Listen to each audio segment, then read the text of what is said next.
Merci beaucoup. C'est un plaisir pour moi d'être ici. Donc, je vais passer des valeurs monétaires aux valeurs humaines, parler d'humain. Et puis, pour moi, c'est relativement simple parce que, contrairement à la conjoncture économique, l'évolution démographique dépend de relativement peu de facteurs, comme vous le savez certainement. Il y a bien sûr des questions qui sont en lien avec la natalité, avec la mortalité, et puis avec les flux migratoires, mais ce sont les seuls facteurs qui influencent sur l'évolution d'une population. Donc on est assez paresseux, les démographes. On ne va pas faire des modèles de prévision qui sont trop complexe, on va essayer d'être le plus simple possible. Et ici, je vous propose de passer en revue ces différents facteurs dans un premier temps pour voir comment l'évolution de la démographie suisse va se caractériser. Et puis ensuite, de quoi on parlera du lien justement entre ces évolutions anticipées et des questions qui sont en lien avec la prévoyance sociale ou la prévoyance professionnelle. Donc, comme je l'ai dit tout à l'heure, on a trois facteurs qui interviennent sur l'évolution démographique future. Aujourd'hui, on est 9 millions d'habitants. Comment ces facteurs vont-ils influencer l'évolution démographique de la Suisse jusqu'en 2050? Donc, c'est la question qu'on peut se poser. Et pour répondre à cette question, eh bien, on a un certain nombre d'informations, de données qui existent déjà. On a un système statistique qui est relativement bien fourni en Suisse. Donc, on a des données sur des longues périodes et à partir de ces données, on peut faire des projections, des extrapolations, etc., en tenant compte d'un certain nombre de sous-facteurs, de déterminants qui influencent ces différentes composantes de l'évolution démographique. Alors, on va commencer par l'espérance de vie à la naissance. Et là, je vous présente un graphique qui est relativement simple à lire et qui se caractérise par une évolution qui est tendancielle, à l'exception de 1918, où on a eu un épisode de grippe espagnole assez mortel, puisque ça concernait surtout des personnes jeunes. À l'exception de cet épisode, eh bien, on observe une évolution vers la hausse de l'espérance de vie à naissance. En 1876, à la naissance des statistiques fédérales, on était à 40 années d'espérance de vie en Suisse. Aujourd'hui, on vit approximativement en tant que femme 86 ans en moyenne et pour un homme 81 ans en moyenne. Donc un progrès qui est relativement important, qui est même très important, puisqu'on a doublé la durée moyenne de vie sur approximativement un siècle et demi. Alors comment ça va évoluer dans le futur? Est-ce qu'il y a encore un potentiel de progrès ou est-ce qu'on est arrivé aux limites de la vie humaine? Alors, il y a beaucoup de biologistes qui sont intéressés à la question. Et pour les uns, il y a encore un potentiel, notamment en termes de médecine. Pour les autres, eh bien, on arrive à une limite qu'on ne pourra pas dépasser. Pour répondre à cette question et puis pour essayer de faire un petit peu de prospective, eh bien, on peut s'interroger sur les facteurs des progrès qui ont été observés au cours du siècle passé. Il y a deux facteurs principaux qui sont intervenus sur l'évolution de l'espérance de vie. D'une part, le progrès social.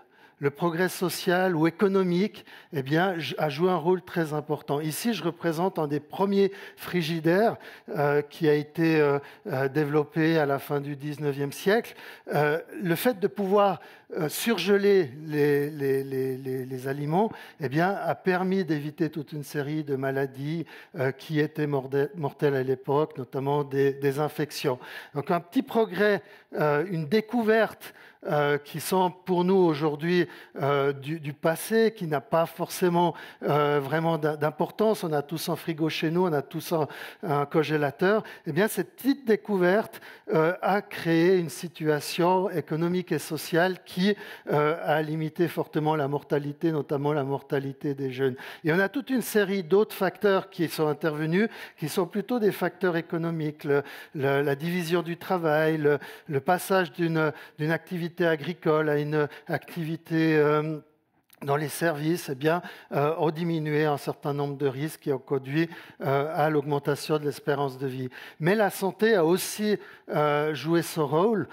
Donc les progrès médicaux, bien entendu, on les connaît tous. Aujourd'hui, par exemple, pour des problèmes médicaux en lien avec le cœur, on a tous les jours ou tous les mois des interventions qui s'améliorent, on a des possibilités d'intervention médicale qui s'améliorent. Et là aussi, en termes sanitaires, c'est des petits progrès qui ont influencé énormément l'espérance de vie. En 1876, au début de la période que je vous ai présentée, les enfants mouraient énormément. Pratiquement un enfant sur deux en Suisse ne vivait pas jusqu'à l'âge de 5 ans. Donc on avait une très forte mortalité infantile. Le déterminant essentiel de la baisse de la mortalité infantile, c'était le fait qu'on s'est aperçu que chauffer l'eau qu'on utilise pour l'accouchement, réduisait fortement les risques à la fois pour la mère et pour l'enfant. Donc des petits progrès ou des petites réflexions médicales qui permettent d'augmenter l'espérance de vie. Alors dans le futur, comment ça va se passer? Maintenant, on a tous nos frigos, donc on ne va pas pouvoir gagner beaucoup d'espérance de vie par ce genre d'approche, mais on s'attend quand même à ce qu'il y ait une évolution plutôt positive de l'espérance de vie liée au fait qu'il y a des différences assez importantes entre catégories socioprofessionnelles. Aujourd'hui encore, si on regarde le risque de mortalité, par exemple, d'un ouvrier qui travaille sur un chantier versus d'un directeur de banque, on se rend compte que le premier a un risque 2 fois plus important de décéder avant l'âge de 65 ans par rapport au deuxième. Donc il y a une inégalité devant la mort qui est relativement importante encore aujourd'hui.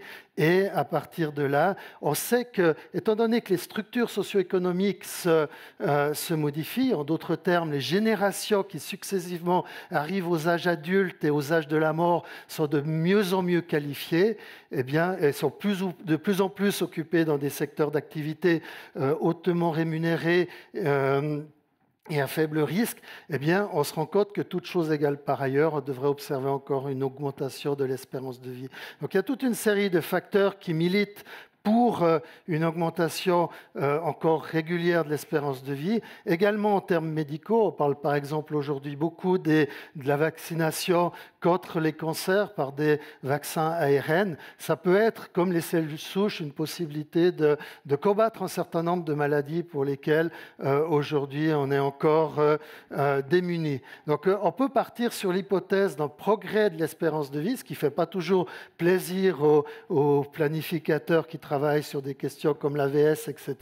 On peut penser qu'on peut vivre encore un petit peu plus longtemps, même s'il y a un certain nombre de freins qu'il faut aussi mentionner, notamment le fait qu'on se comporte peut-être moins bien que dans le passé en termes d'alimentation, etc. Donc partons de l'hypothèse d'une augmentation légère et régulière de l'espérance de vie. Après, le deuxième déterminant de l'évolution démographique, c'est le nombre moyen d'enfants par femme. Et là, ce graphique qui reprend aussi des données entre 1876 et 2022 montre qu'il y a eu une diminution. On va peut-être s'intéresser uniquement à la courbe qui est représentée en violet, qui fait référence à l'ensemble des femmes. Il y a eu une diminution tendancielle du nombre moyen d'enfants par femme. Actuellement, on est à 1,4 sur ce graphique en 2022, mais l'OFS vient de dire que récemment, ils ont communiqué les résultats pour 2023 et on a une diminution encore significative. On a 1,3 enfants par femme en moyenne, donc pour l'ensemble des femmes qui forment la population. Un petit peu plus pour les femmes de nationalité étrangère que pour les femmes de nationalité suisse. Mais bref, ensemble, on a 1,3 enfants par femme.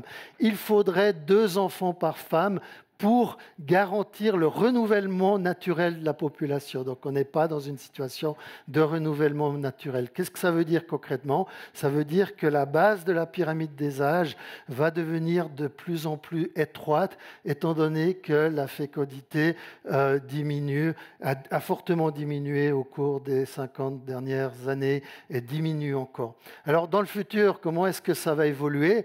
Eh bien là, on est un petit peu perdu par rapport à nos hypothèses. On ne sait pas comment la population va se comporter en termes de fécondité. Lorsqu'on interroge des jeunes femmes, eh bien, on a l'impression que des jeunes couples également, on a l'impression que ces jeunes ont envie d'avoir des enfants, ont une famille désirée d'approximativement 2 enfants en moyenne, donc on se dit tout va plutôt bien. Mais lorsqu'on les rencontre de nouveau, ces couples et ces femmes à l'âge de 50 ans, on s'aperçoit que non, ils n'ont pas eu 2 enfants en moyenne, ils ont eu 1,4, 1,5 enfants en moyenne. Donc il y a un écart assez important entre le désir d'enfant et la réalisation des souhaits d'enfant. Cet écart s'explique probablement par le fait qu'il y a une confrontation entre les objectifs professionnels, notamment dans une population de plus en plus qualifiée, et les objectifs de vie familiale. Donc on attend plus pour avoir des enfants, et puis après, finalement, c'est trop tard. Donc on s'attend à ce qu'il y ait en tout cas une baisse ou au moins une stabilisation du niveau de fécondité. On n'a pas vraiment d'éléments qui nous permettent d'imaginer une augmentation significative de la fécondité. Donc ça veut dire, deuxième phénomène qui intervient, eh bien, ce phénomène intervient plutôt négativement interviendra dans le futur plutôt négativement sur l'évolution démographique, avec une dénatalité qui est relativement marquée, mais qui est encore plus marquée dans d'autres pays comme l'Italie ou comme l'Allemagne. Donc la Suisse s'en tire encore bien. Mais bref, on s'attend à ce qu'il y ait une décroissance, notamment dans les nouvelles générations. Donc voilà, on ne connaît pas vraiment les raisons de la baisse observée en 2023. On nous parle d'éco-anxiété chez les jeunes. J'ai des étudiants avec qui je discute, je ne ressens pas cette éco-anxiété. Tous ces étudiants ont envie d'avoir une famille, mais finalement, il y a toute une série de facteurs qui expliquent cette baisse de la fécondité. Donc cette baisse de la fécondité, si elle continue, devra accélérer le vieillissement démographique et réduire la croissance démographique. Après, le troisième phénomène qui joue un rôle, c'est la migration internationale. Et là, on peut dire beaucoup de choses sur l'évolution de la migration internationale. Alors, revenons aussi dans le passé. Regardons ce qui s'est passé entre 1990 et 2020. On va peut-être s'intéresser au solde migratoire, c'est-à-dire aux différences entre les entrants et les sortants. Donc l'apport migratoire net, et on observe que cet apport migratoire depuis 1990 a été toujours positif, de l'ordre donc approximativement de 60 000 personnes en moyenne, excepté durant les périodes 1996, 1997, 1998, où on avait une crise de la construction. Et la Suisse a une caractéristique assez intéressante en termes de flux migratoires, c'est une migration essentiellement de travailleuses et de travailleurs qui rentrent chez elles et chez eux lorsqu'il n'y a pas de travail. Donc lorsqu'il y a eu la crise de la construction, on a vu les populations originaires de Portugal, éventuellement d'Espagne, de Yougoslavie, qui rentraient chez elles, et finalement le solde migratoire a été nul. Donc il y a un lien très important entre le fonctionnement du marché du travail et la migration. Aujourd'hui, si on a des soldes migratoires qui sont positifs, eh bien, c'est dû essentiellement au marché du travail. Le marché du travail a besoin de main-d'œuvre. On est dans une situation aujourd'hui où approximativement 90 000 personnes, 90 000 personnes quittent chaque année le marché du travail. Et on a aussi 85 000, 90 000 jeunes qui rentrent sur le marché du travail. Donc on arrive, en quelque sorte, remplacer aujourd'hui un actif qui part sur le marché du travail par un rentrant. Donc on a une sorte d'équilibre en termes internes sur le marché du travail. Mais le marché du travail se développe, on a besoin de plus en plus de monde, on a besoin de plus en plus d'employés, et dès lors on va aller chercher à l'étranger. Donc ce solde migratoire s'explique principalement par ceci. Demain, ce sera un petit peu différent. En 2035, vous aurez 130 000 personnes qui vont quitter le marché du travail en raison du passage à la retraite, alors que 80 000 jeunes vont arriver aux âges de l'activité professionnelle. Donc il manquera déjà, du point de vue démographique, il manquera 50 000 personnes qui devront être compensées. Dans un contexte de vieillissement démographique où on aura besoin de personnes pour donner des soins, etc., il va falloir de nouveau recourir à la migration pour faire venir des professionnels. Alors, Cela fait que jusqu'en 2050, on s'attend à ce que la migration soit toujours positive en Suisse. Ce serait probablement une bonne chose pour l'économie. On s'attend à ce qu'elle soit positive, mais cela implique malgré tout que la Suisse reste compétitive en termes internationaux. Pourquoi? Parce que dans les autres pays européens, qui sont les principaux pays fournisseurs de main-d'œuvre, eh bien, on s'aperçoit que la population vieillit. Également que les jeunes viennent à manquer, ce qui veut dire concrètement que les bassins d'emploi traditionnels, l'Italie, l'Allemagne, la France, eh bien, commencent à se tarir.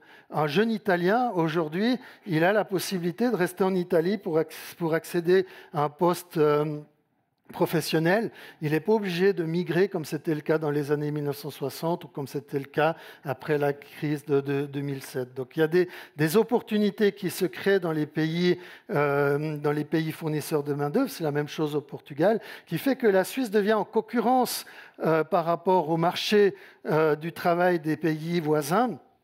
Et il va falloir trouver les arguments pour attirer les personnes dont on a besoin.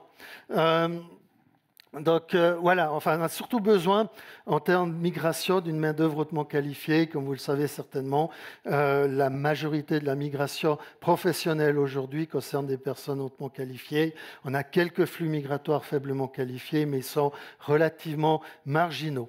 Donc voilà, aujourd'hui, on a une population qui présente cette forme, avec quelques indicateurs que j'aimerais juste peut-être vous commenter. On a actuellement 20% de personnes en Suisse âgées de 65 ans et plus. On a un rapport de dépendance, c'est-à-dire le nombre de personnes de 65 ans et plus sur le nombre d'actifs de 20-64 ans qui est de 33%, c'est en quelque sorte le poids démographique de la population âgée. Et puis on est dans une pyramide des âges qui est exceptionnelle, c'est ce qu'on appelle une fenêtre d'opportunité démographique. Pourquoi? Parce que, étant donné la dénatalité, eh bien, on a relativement peu de jeunes, étant donné le fait qu'on a une mortalité élevée, mais on a des générations qui sont quand même relativement limitées en effectif. On a des âgés qui sont encore de taille acceptable. Et puis surtout, ce qui est caractéristique de la population suisse, c'est qu'on a une masse de personnes âgées de 20, 25 ans jusqu'à 60 ans. Les générations les plus nombreuses, encore aujourd'hui, ce sont les générations âgées de 55, 59 ans ou les générations de 40 ans. Cela est dû à la migration internationale, bien entendu, mais on se retrouve dans une situation de fenêtre d'opportunité démographique où le poids respectif des jeunes et des retraités, c'est-à-dire des personnes qu'on considère comme économiquement dépendantes, eh bien, est relativement faible par rapport au poids des personnes actives.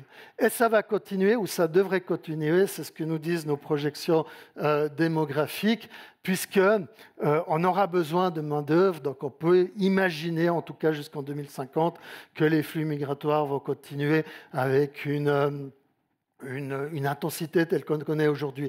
Donc la projection démographique pour 2050, j'ai repris celle des scénarios de l'Office fédéral des statistiques, mais j'obtiens plus ou moins les mêmes résultats lorsque je fais mes propres scénarios.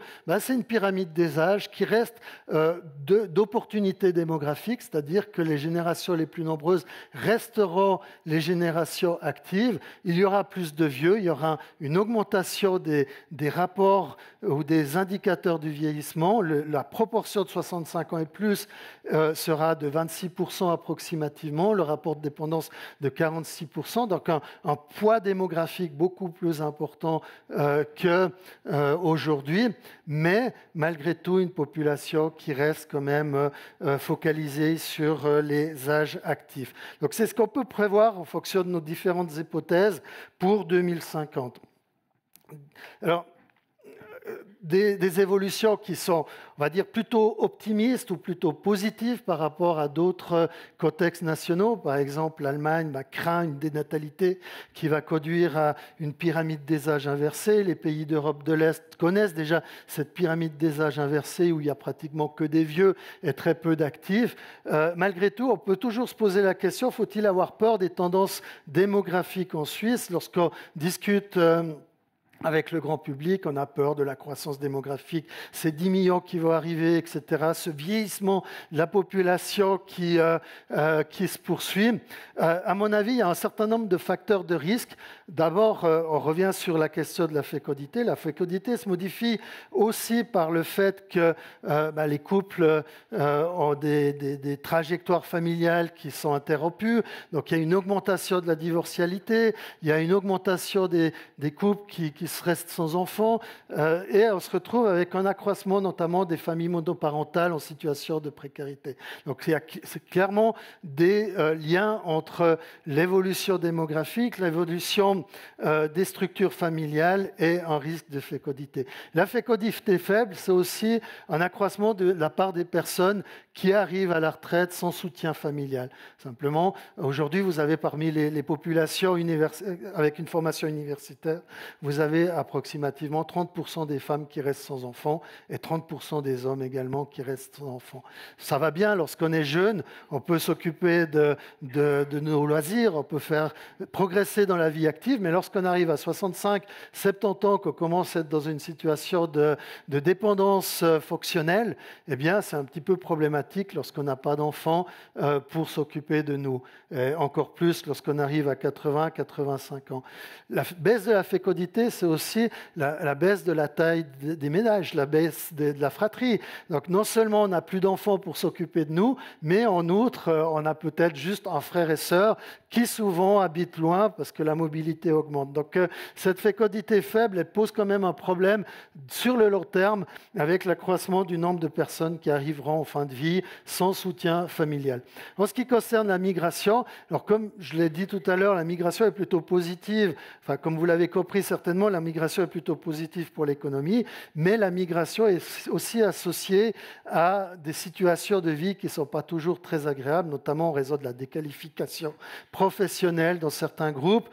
Si par exemple vous regardez la population portugaise qui arrive en Suisse, c'est une population qui est hautement qualifiée, mais elle est engagée par tradition dans des secteurs faiblement rémunérés. Donc elle se retrouve avec des revenus professionnels qui sont relativement limités. La femme universitaire qui a terminé ses études au Portugal, qui part avec sa famille, qu'est-ce qu'elle fait en Suisse? Elle fait les ménages. Donc une baisse de revenus escomptés par rapport à ses qualifications. Et une baisse des revenus, ça veut dire souvent des conditions de précarité lorsqu'il s'agit de boucler le budget. Le deuxième problème lié à la migration, c'est l'âge qui se modifie. Dans le passé, dans les années 1960-80, c'était des jeunes qui migraient. Parfois, ils rentraient chez eux, parfois, ils restaient en Suisse. Ces jeunes, ils arrivaient à 20 ans et ils cotisaient toute leur vie au système d'assurance sociale en Suisse. Aujourd'hui, on arrive beaucoup plus tardivement, on arrive après les études. Ce sont des managers, souvent des personnes hautement qualifiées, qui ont déjà une expérience professionnelle, qui arrivent en Suisse. Eh bien, ces personnes, elles arrivent en Suisse peut-être à 35-40 ans. Donc, en termes de prévoyance professionnelle et également en termes d'AVS, elles n'ont pas cotisé toute leur vie. Et on se retrouve avec une caractéristique qui est en train d'émerger, des personnes hautement qualifiées qui sont arrivées en Suisse, qui avaient un beau salaire, qui ont vécu toute leur vie en Suisse, qui arrivent à la retraite, puis qui se retrouvent avec une demi-rente AVS et puis un deuxième pilier qui n'est pas suffisant pour rester en Suisse et qui doivent rentrer après l'âge de 65 ans. Ces personnes qui ne peuvent pas rentrer ou qui ne veulent pas rentrer, par exemple parce qu'elles ont leur famille en Suisse, eh bien, se retrouvent dans des situations de précarité. Donc on est dans une évolution démographique qui entraîne également un certain nombre de risques qu'on a essayé de mesurer à l'aide de données fiscales. Donc là, je fais référence à une étude que j'avais effectuée à partir de données de 2015, des données fiscales de 9 cantons. Donc on avait contacté les administrations fiscales et on avait demandé à ces administrations des données individuelles de manière à mesurer les revenus des populations de ces cantons. On avait un nombre représentatif de cantons. On avait des cantons urbains, des cantons qui étaient plutôt ruraux, etc. On couvrait l'ensemble des régions de la Suisse. Et à partir de ces données, on a essayé d'analyser les revenus. Alors ces revenus étaient composés du revenu professionnel, des revenus des rentes, du deuxième pilier, etc. Et éventuellement d'autres sources de revenus, des allocations chômage ou des revenus de la fortune, etc. À partir de là, on a essayé de définir des risques de pauvreté. Et finalement, ce que l'on a calculé, eh bien, on va parler des 8%, des 14%. Ce qu'on a calculé, c'est ce qu'on appelle des situations de très faibles revenus et de faibles revenus.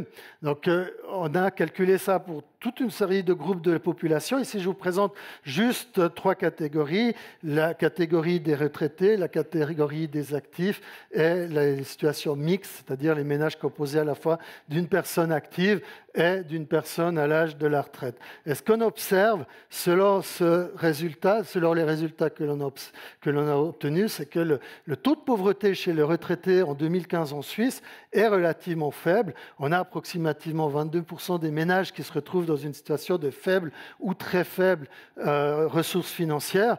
Contre, si on prend les actifs, on a 15% des ménages qui se retrouvent dans la même situation, et on a 8% de ménages qui sont dans une situation de vulnérabilité.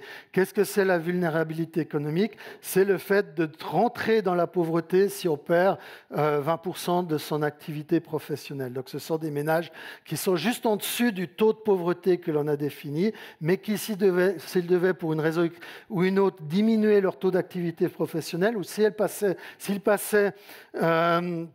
au chômage, eh bien, ils se retrouveraient dans une situation de vulnérabilité. Donc, par rapport à ces résultats, ce que l'on peut dire, c'est qu'aujourd'hui, les retraités ne sont pas forcément un groupe qui est très fortement touché par la précarité, comparativement à d'autres données internationales. Bien sûr, 22% de retraités qui sont dans des situations de faibles ressources financières ou de très faibles ressources financières, c'est 22% de trop, mais malgré tout, on se retrouve dans une situation quand même assez positive si on compare avec d'autres groupes, notamment les familles monoparentales, et si on compare avec d'autres pays.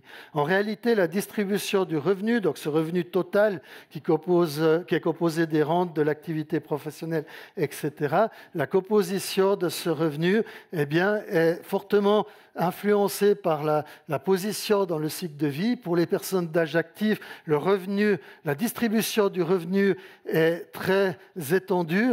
Pour les personnes retraitées, on se retrouve dans une situation où même pas mal de retraités sont juste en dessus du seuil de pauvreté. C'est-à-dire, ce sont des retraités qui bénéficient de l'AVS, peut-être d'une petite rente LPP, éventuellement des prestations complémentaires. Ça leur permet de sortir d'une situation de pauvreté, mais il n'y a pas forcément beaucoup de marge par rapport à cela. Donc voilà, on est dans une situation aujourd'hui, pour résumer, une situation démographique qui est en évolution. On est dans une situation actuelle en termes de pauvreté qui est plutôt maîtrisée. Maintenant, comment ça va évoluer par le futur? Pour le futur, eh bien, à ce niveau-là, on peut se poser la question on peut voir les choses peut-être d'une manière un petit peu optimiste. Là, je vais vous montrer un graphique qui a été proposé par l'Organisation mondiale de la santé il y a quelques années, qui fait référence aux capacités fonctionnelles des personnes âgées. Concrètement, on a une population qui est de plus en plus vieillissante. Ces populations âgées, elles présentent aujourd'hui des capacités fonctionnelles qui sont différentes de celles des personnes âgées qui sont arrivés à la retraite dans les années 1960, par exemple. Je représente ces capacités fonctionnelles sur ce graphique. Je prends 2 générations, la génération 1900. Les capacités fonctionnelles, on peut les définir de différentes manières. Ici, je les définis comme des capacités à exercer une activité professionnelle, à être indépendant en termes fonctionnels, en termes de santé, en termes d'économie. Les capacités fonctionnelles de la génération 1960 1960, donné à titre d'exemple, eh bien, c'est évident qu'à partir de la naissance, vous avez des capacités que vous allez acquérir durant votre apprentissage. À un certain moment, autour de 30 ans, vous aurez des capacités maximales qui vont pouvoir vous permettre de produire au maximum. Et puis après, avec la sénescence, eh bien, on a une diminution des capacités fonctionnelles. Lorsque l'on a introduit l'AVS en 1948, le niveau de capacité fonctionnelle encore suffisant pour exercer une activité professionnelle était considéré à 65 ans. À partir de 65 ans, on était vieux, on était incapable de travailler, donc on a mis en place l'AVS. Pour les générations nouvelles, ici j'ai pris une génération 1960 qui atteint l'âge de la retraite aujourd'hui, les capacités fonctionnelles se sont améliorées tout au long de la vie, on est en meilleure santé, on est mieux formé, on est mieux qualifié, etc. Donc nos capacités de gain ou nos capacités de production augmentent par rapport à la génération 1900, elles restent aussi constantes plus longtemps, et puis finalement elles finissent par diminuer. À partir d'un certain moment, on perd nos neurones, on n'est plus capable, on perd notre force, on n'est plus pas capable de travailler, mais ce n'est pas à 65 ans qu'on arrive dans une situation où on n'arrive plus à travailler, c'est plutôt vers 75, 80 ans. Enfin, ça dépend des individus, il y a beaucoup de situations différentes. Pour l'ouvrier, eh bien, à 60 ans, on est déjà usé, l'ouvrier moyen. Pour Nicolas Hayek ou Hans Cerny, ben, c'est à 80 ans ou à 100 ans qu'on arrête d'être productif. Donc voilà. Il y en a des capacités individuelles qui nous sont spécifiques, mais on est quand même dans une situation où globalement ça s'améliore. Donc ces capacités fonctionnelles, elles s'expriment aussi, là j'essaye d'un petit peu d'interpeller l'audience, mais je prends 3 personnes qui ont les mêmes caractéristiques qui ont 60 ans, donc des images de personnes qui ont 60 ans. Gaston Doumergue, président français, Winston Churchill, des 60 ans, c'était 60 ans du début du XXe siècle, et puis aujourd'hui, à 60 ans, on est beaucoup plus en santé, on est plus resplendissant, etc. Mais bon, c'est schématisé, mais en fait, c'est un petit peu ça. On a la chance aujourd'hui, avec le vieillissement démographique, d'avoir des populations âgées qui sont encore capables de produire et de participer à la vie active. Alors ça peut être la vie professionnelle, mais ça peut être aussi le bénévolat, ça peut être d'autres activités, etc. Donc au final, des défis démographiques pour les prochaines décennies, la dénatalité et le départ à la retraite diminueront la part de la population active. Donc ça, c'est aussi quelque chose qu'il va falloir compenser d'une manière ou d'une autre, donc c'est augmentation des rapports de dépendance, et il y a un certain nombre de difficultés à prévoir en lien avec des changements dans les comportements démographiques, mais aujourd'hui, on est plutôt dans une situation, encore une fois, très favorable en termes d'assurance sociale. C'est un succès. L'assurance sociale en Suisse permet de lutter efficacement contre la pauvreté, même s'il y a des groupes défavorisés, comme je l'ai dit tout à l'heure. Et cette capacité fonctionnelle qui augmente, eh bien, donne une nouvelle place aux retraités dans la société. Voilà, je crois que j'ai terminé avec mon temps de parole. Je voulais juste peut-être terminer par une petite phrase de Luc Blondel par rapport à l'avenir, puisqu'on parle de l'avenir en termes démographiques, mais on parlera aussi en termes d'assurance sociale. Il ne faut pas oublier qu'on est les acteurs de cet avenir, que l'avenir ne se prévoit pas, mais il se construit en fonction des politiques et des agissements des différentes sociétés. Merci de votre attention.